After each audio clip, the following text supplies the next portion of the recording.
नामुमकिन को मुमकिन बनाता है ये रिएक्टर। रिसाइकल ना हो सकने वाले को रिसाइकल करना, जैसे कि ये टायर जो यूं ही जला दिए जाते या कचरे के ढेर में मिलते। एक संभावित समाधान है केमिकल रिसाइकलिंग। वो प्लास्टिक को मौलिक घटकों में तोड़ता है ताकि उससे नया प्लास्टिक बन सके। ये एक अंतहीन सिलसिला है, कम से कम कंपनियां तो यही बताती हैं। लेकिन ये टेक्नोलॉजी क्या प्लास्टिक के बढ़ते संकट का वाकई हल है?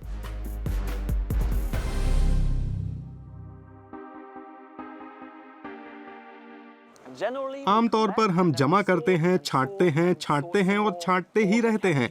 सब कुछ मशीनी है। यूरोप में 99% प्लास्टिक कचरा ऐसे ही रिसाइकल होता है, लेकिन टायरों में ये नहीं चलता।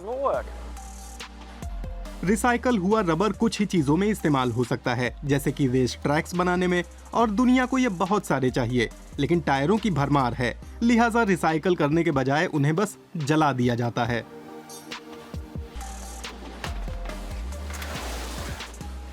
जर्मनी में पायरम के सेंटर में पुराने टायरों को जलाने के बजाय इन्हें इनके मूल घटकों में तोड़ दिया जाता है। पहले टायरों को टुकड़े टुकड़े किया जाता है 3 बार। इससे कपड़े के फाइबर, स्टील की तारें और रबड़ अलग हो जाता है। फाइबर इंसुलेशन में काम आ सकता है और स्टील को गलाकर फिर से नया स्टील बना सकते हैं। यहाँ तक तो ठीक है, लेकिन केमिकल रिसाइकलिंग और आगे जाती है। इसीलिए ये रबड़ डाला जाता है यहाँ। इस पायरोलिसिस रिएक्टर में, जो वाकई एक ऊंचे तापमान पर सब कुछ पका डालता है, रबड़ के दाने सतह पर डाले जाते हैं जो टावर के टॉप पर जा पहुंचते हैं। फिर काम करती है ग्रेविटी और सब कुछ नीचे आ गिरता है। दानेदार रबर को टावर में 700 डिग्री सेल्सियस पर गर्म किया जाता है। ये पूरी तरह पककर घटकों में टूट जाता है। इससे बनने वाली गैस प्रक्रिया को बिजली मुहैया कराती है। आखिर में प्लांट से 2 ठोस पदार्थ निकलते हैं, पायरोलिसिस ऑयल और काला पत्थर या कार्बन ब्लैक। लेकिन उतना सारा प्लास्टिक गर्म करने के लिए बहुत ज्यादा मात्रा में ऊर्जा चाहिए, क्योंकि आप दरअसल रासायनिक बॉन्ड्स को तोड़ रहे होते हैं। और ऊर्जा की ये मात्रा पायरोलिसिस के मामले में पर्यावरण के लिहाज से भी बड़ी चिंता है। प्रक्रिया के अंत में गैस बचती है और वो एक क्लीनिंग सिस्टम से गुजरती है, बफर टैंक में डाली जाती है और वहां से 2 थर्मल प्लांटों में। वे दरअसल ऊर्जा उत्पादक हैं। इसमें 2 बड़े 12 सिलेंडर लगे होते हैं और वे पूरे प्लांट के लिए बिजली पैदा करते हैं।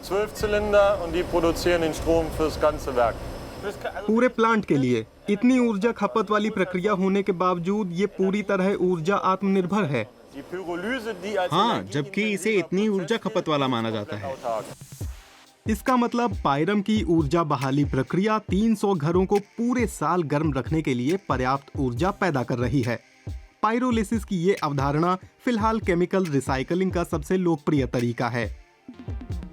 ऐसे प्लांट दुनिया भर में बनने लगे हैं, जैसे कि भारत, चीन या सऊदी अरब में। दिक्कत यह है कि बाजार में बड़े स्तर के केमिकल रिसाइकलिंग प्लांट ज्यादा नहीं हैं और कंपनियां अपना डेटा खुद तक रखती हैं। पायरोलिसिस का फिलहाल बड़ा फायदा यह है कि जलाने से तो ये बेहतर है। प्लास्टिक को जलाना जाहिर है सबसे बुरी चीज है। कुछ अध्ययन हमें बताते हैं कि अगर आप मशीनी तौर पर रिसाइकल कर सकते हैं तो उसके मुकाबले केमिकल रिसाइकलिंग कहीं नहीं ठहरती। लेकिन कुछ समझौते तो करने होंगे, क्योंकि केमिकल रिसाइकलिंग में एंड प्रोडक्ट एकदम कच्चा जैसा होता है, तो उसका इस्तेमाल ज्यादा चीजों में हो सकता है। उस टावर में 1 घंटे बाद रबर इस कार्बन ब्लैक में तब्दील हो जाता है। ये कोयले जैसा है और फिर से टायर बनाने में काम आता है, क्योंकि टायर इसी के बने हैं। 40% टायर कार्बन ब्लैक ही तो है। लेकिन बात और भी है, गैस और कार्बन ब्लैक के अलावा।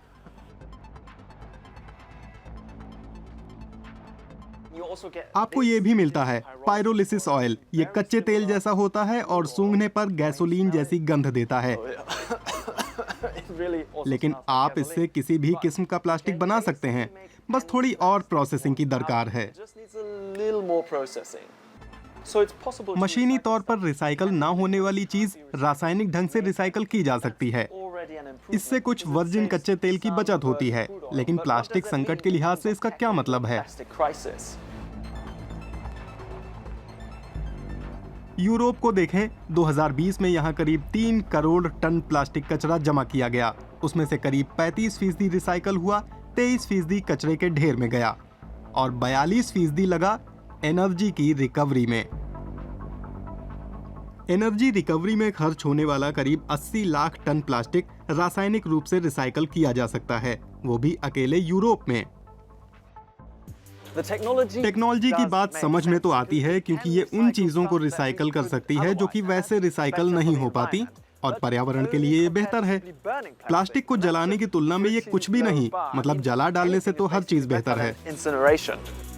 केमिकल रिसाइकलिंग कोई अचूक दवा नहीं है। हमें इस बारे में सोचना ही होगा कि प्लास्टिक का कचरा होने ही ना दें।